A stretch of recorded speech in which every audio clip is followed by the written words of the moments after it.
Y estamos conectados con Osvaldo Molina, director ejecutivo de la Red de Estudios para el Desarrollo. Osvaldo, ¿cómo está? Muy buenas tardes.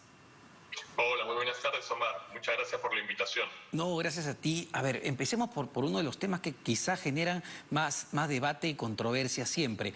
El sueldo mínimo. El presidente lo que dijo textualmente es que a partir de diciembre ningún trabajador formal ganará menos de 1.000 soles. Pero claro, ¿cómo interpretamos esto? ¿Interpretamos como un incremento de la remuneración mínima vital o, como estoy leyendo en el Twitter al exministro viceministro de Trabajo, más bien que llegamos a esos 1.000 soles con los 70 soles de subsidio que ya se habían anunciado para los trabajadores? Sí, mira, es difícil de saberlo, ¿no? Porque lo que también el presidente mencionó es que iba a haber un aumento del salario mínimo. En algún momento lo dijo. Entonces, lo que no queda muy claro es si va a ser en este momento o, como ha anunciado el viceministro en el Twitter, el ex viceministro en el Twitter, si esto va a ser en unos meses. Pero más allá de eso, creo que lo importante es discutir sobre las implicancias de una medida como el aumento del salario mínimo en estos momentos. Así es, Osvaldo, y solo me gustaría recordar lo que hace algunos meses nada más el ministro de Economía, Pedro Franque, hablaba de este tema. Él con toda claridad decía que la coyuntura que estábamos viviendo no hacían propicio, no sería prudente incrementar el salario mínimo debido a que pues generaríamos mayor, no lo dijo eso, pero no dijo eso, pero hablamos de generar mayor informalidad. Sí, exacto, ¿no?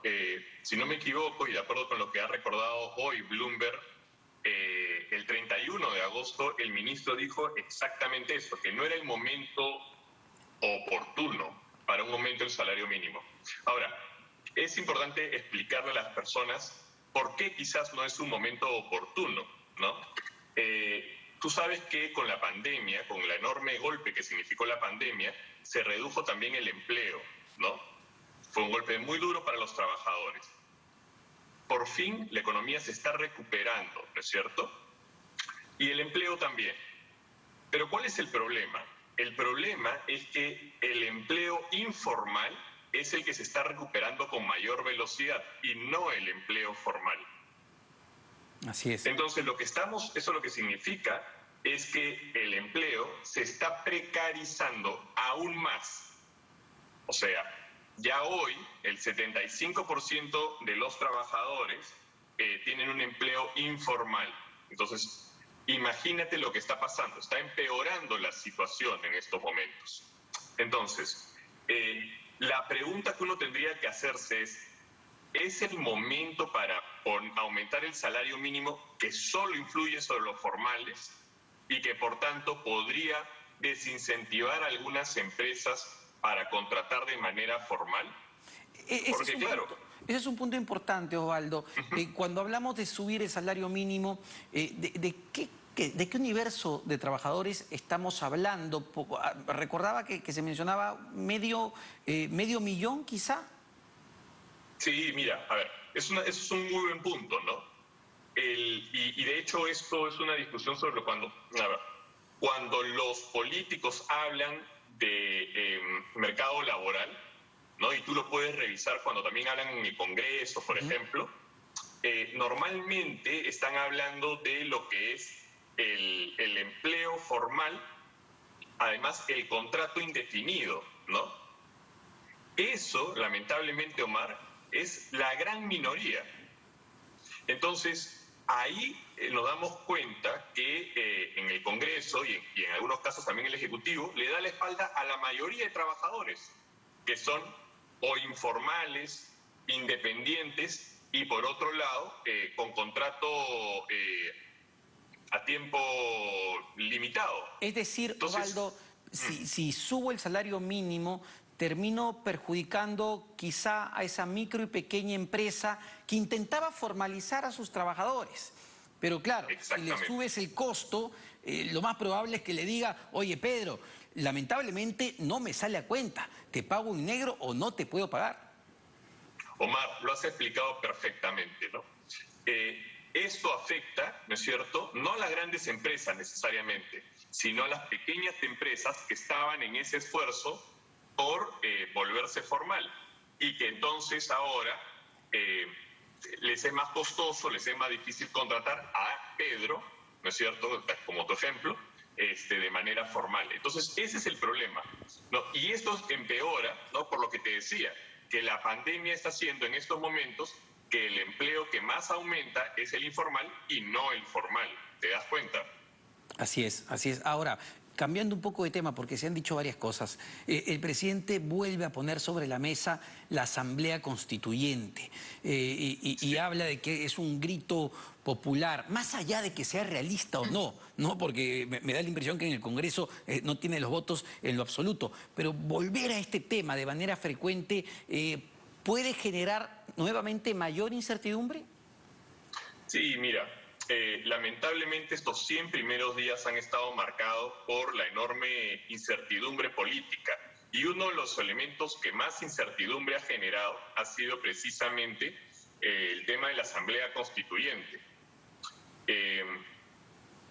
Eso, ¿no?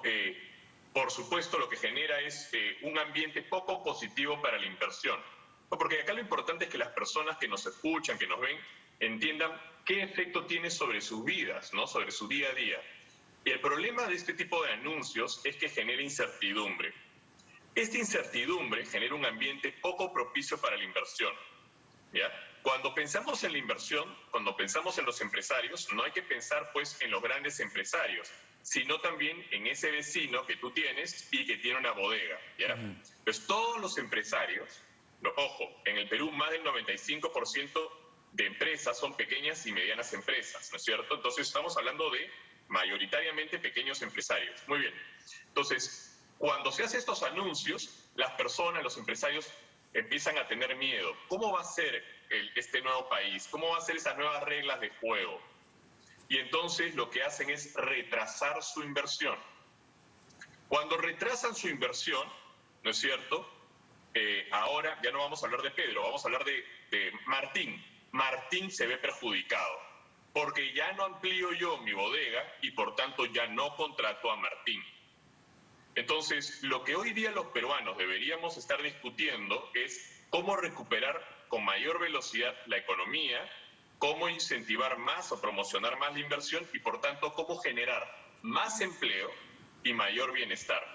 Pero cuando seguimos poniendo el tema de la Asamblea Constituyente, lo que terminamos haciendo es ir en contra de eso, que en el fondo es el clamor popular de las personas. Ahora, Osvaldo, en este especie de balance, el presidente Pedro Castillo pone como logros meros anuncios. Hay que ser bastante claros, ¿no? La segunda reforma agraria, por ejemplo, más allá de un eslogan muy bonito y que genera expectativas, pues no hay medidas concretas todavía al respecto. Anunció la masificación del gas natural, incluso habló de un proyecto de ley para esa masificación del gas natural, pero nuevamente no sabemos el cómo se va a hacer, cuánto va a costar, cuánto tiempo va a demorar, porque es más que un anuncio. Sí, mira, a mí me parece muy bien que el presidente salga a hacer balance de su gestión, pero precisamente lo que tendría que hacer es un balance de su gestión. Los balances de gestión significan, ¿no?, explicar y enumerar las acciones que se han tomado, no aquellas que se van a tomar. Esa no es la parte más importante de un balance. Entonces, hoy día lo que se ha visto en Ayacucho más parece un conjunto de promesas, muy poco de lo que se ha hecho y mucho anuncio de lo que se quiere hacer, ¿no? Y un ejemplo concreto es, por ejemplo, ese es el retorno a clases, ¿no? Así es. ¿No? Se anuncia el retorno a clases para marzo del 2022, cuando más bien lo que tendría que estar diciendo es las acciones que se están tomando hoy para asegurar, por ejemplo, que en marzo del 2022 los alumnos estén en las escuelas, ¿no? Así es. Muchísimas gracias. Ese es el problema. Muchísimas gracias, Osvaldo, por este análisis. Osvaldo Molina, director ejecutivo de la Red de Estudios para el Desarrollo, sobre el balance que ha hecho el presidente Pedro Castillo. Vamos a una pausa, no se vayan, venimos con más en Economía para Todos.